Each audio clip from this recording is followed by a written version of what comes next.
We are joined once again. Yes. Oh, man, once again back. Yeah, welcome back. So you you're basically, as far as I'm concerned, Santa for us. Sure, I'll go with that. That Santa works. Really excited because I'm speechless a little bit because we have Metroid. Metroid is back. Yes, Samus Returns. Yes.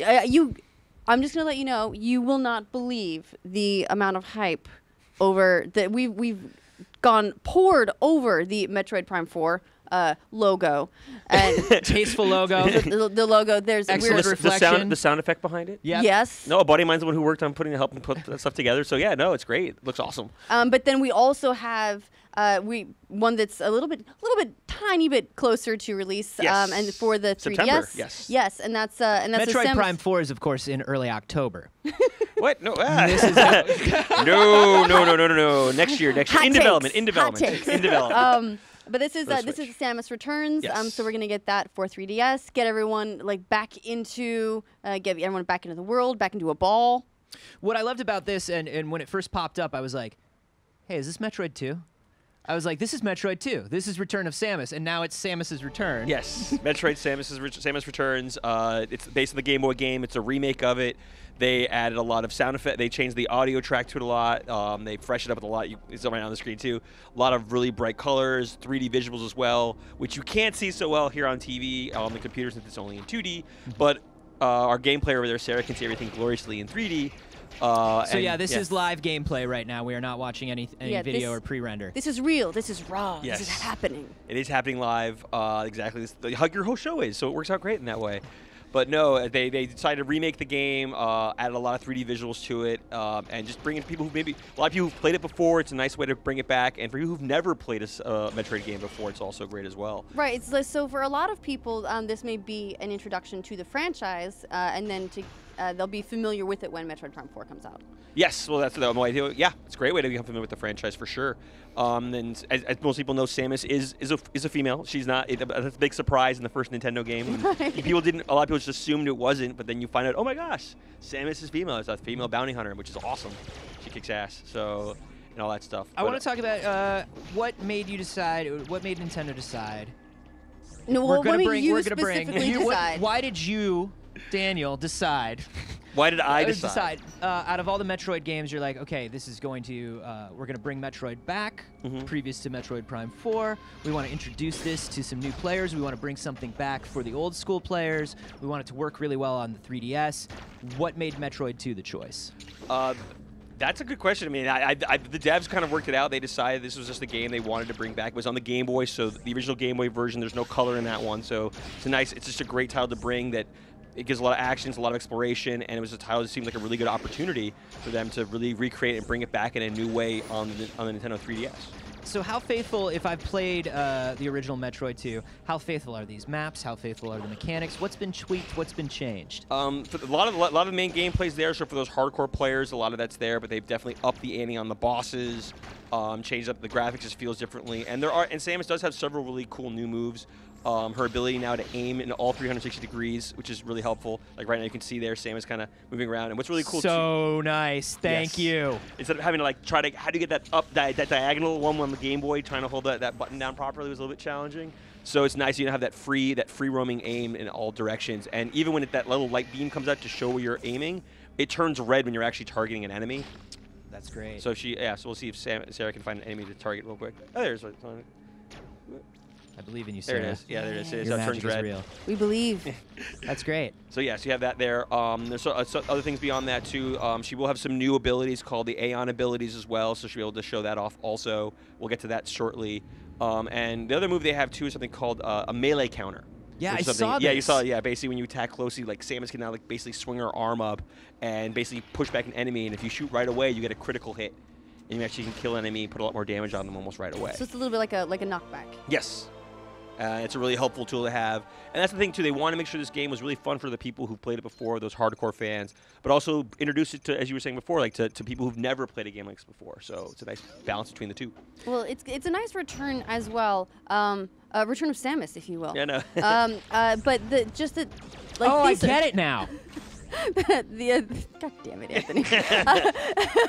That these, you know, because these are games that established a genre. Really, it's why they call them, like, you know, there's a lot of Metroidvania games out there, because like these set that formula really, and this is really the gold standard of it.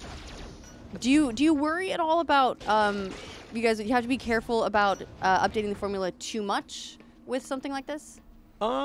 No, I mean, people love Metroid for what it is, and it's just all these games keep giving an opportunity for us to show something new or bring something back and recreate it and reimagine it in a way that people can experience for the first time. So no, I mean, it's a wonderful sense of flattery that people decide to call it that kind of scenario. But I mean, we try to make our own games, have fun with that, like this Metroid game that it is. So yeah, it just has fun doing that scenario. A lot of dev teams were rumored to be potentially working on a 2D Metroid for the DS for a long time. We heard a lot of names thrown around. This is being developed by Mercury Steam. Mercury Steam was the one they finally chose in the end, yes. Can you tell us a little bit about how that relationship came about and why Mercury Steam was the dev team that was chosen? I don't have the full story behind that. I mean, I assume they, as you're saying, they went through a lot of different devs, and they just basically probably had to see who pitched the different ideas, and ultimately they decided to go with Mercury Steam as the one they decided to work with, from what they saw and what they got to see and everything along those lines. And how much of this? So obviously, this is it's color. This is a remake, it's not just a remaster. Yeah. This is the game, but made again. Yes. How's the decision to trade the sprite work of previous 2D Metroid titles for more polygonal characters, though? So while it looks 2D, it's not. It's not. Yeah, no. So that's the thing. So when you're playing on the Nintendo 3DS, it just adds that sense of depth to it, so you can get a lot more graphical out of that. They did update it as well. This is definitely a little bit different than Metroid Prime, as you were saying. It definitely harkens more to Samus's original, like more slimmer down look that she had before. Still with the kick button and everything. But yeah, that kind of went back to went more in that direction. So it's just a nice way how they did that. They updated all the graphics, and that's how everything's coming to life in this game. Looks absolutely beautiful. Yeah, I'm kind of taking in everything as Sarah's playing here. So Sarah's playing really well. They added all those updated graphics as well. I'm trying to think what else they've added to the game. The story is that Samus goes to this planet SR3888. And just trying to find out what's going on and dealing with these Metroids that are there, which basically they look like cute little creatures, but in reality are not at all. They basically suck life force out of anything they find. On a scale of 1 to Link is the boy, how many people do you have to explain to that the character you're playing is not Metroid? Oh. That's I mean, that probably used to be. When I was younger, that was definitely something you had to explain to people. That people just assumed that this was Metroid. But in reality, what Metroid is... Samus Aran, what's that? Yes, Samus. Yeah, Samus. The one. This is actually what is a Metroid. Now we get to be introduced to the Metroid for the first time in this game right here, as it just comes and just kills this poor creature. Well, the creature looks delicious. Yes. It's so fascinating to see these things that were presented on the Game Boy. Like, I remember this moment, and like the whole thing just freezes, and a little Metroid just flies out of the corner, and kind of like, ooh, this is spooky, and then flies away. And now to actually see the story presented in 3D. It's really amazing to see how lovingly it's been updated with these tiny little cutscene moments. And there's even going to be Amiibo functionality for the game. I was just going to ask you about that. So yes, we saw a little bit about that in your spotlight. So do we get that cutie baby Metroid? There is a baby. It's not a baby Metroid. It's a regular Metroid broken out of its canister, but it's squishy. Okay. But it's squishy. Okay. Squishy. It is squishy. You guys can squishy Metroid. Yeah, the squishy Metroid. If you go, we're actually displaying them in the booth too, so you actually can see what they look like. And then Samus, they even made her. She's more in a kneeling pose with her gun up, harkening back to the original cover of the game. So and how will those work in the game? Like, what will they do? Right now, they haven't gotten into too much detail, but it'll be some form of gameplay in the game. We're not going into much detail on that yet. And if we have a previous Samus Amiibo, will that do anything for us? We'll have to stay tuned and find out. Okay. Okay. Fair enough. Fair enough. Yes. So yeah, no. Basically, Sarah's still going through this right now. There's the counter move right there, basically that knockback we were talking about, and then shooting right away. And yeah, she's basically getting close to fighting against that Metroid that we just saw earlier. She got a chance to fight against them to see what's going on. I love that because there are these things that were in the original game and in the early Metroid games that were just sort of the way games were at the time, right? Cardinal direction shooting. not being able to like throw these things back. And so anytime you walked into a room where there were 3 enemies that were going to spiral down at you from a ceiling, you were like, okay, I got to take this really carefully. Yeah. And that just doesn't feel legitimate now in you know, in the current day. So I really love the idea of being able to aim my shots in advance. Yes. Be able to parry if I need to at the last moment if there's something I didn't see. And is that parry available for like any enemy that comes close to you? Yeah, that counter is anytime you want to use it. You actually have a chance. Here's the first Metroid you're going to encounter directly. And oh, I love it. Yeah. Little roly-poly beetle boy. Yep, and now basically here you get a chance to see the counter. We'll see how the counter works in a second again, because Sarah's going to probably use that to knock back this enemy. No pressure, Sarah. She's just dodging these bombs that it's dropping off on her. We believe in you, Sarah. Oh, and here it is. The believe? counter. Oh, Sarah! No! After everything we've meant to each other. There There it is. Yeah. And then she quickly switched over to her missiles, which holding down the shoulder button to kind of take more damage to it. So you get that, then knock back, stunned a little bit, and then you're able to inflict some critical damage. Yes. So that's great. So it does add some new strategies and some new ways to take on some classic confrontations For sure. in the game. And then along with that, too, we talked about the new abilities. She got it early. We didn't see it. But there's something called the Scan Pulse, which is an Aeon ability, which allows you to basically just, there it is right there. When you activate that, you actually can start seeing how it kind of pulsates around the map. You can find areas you might not have been able to notice, or different, like certain bricks you can break to go to certain areas as well.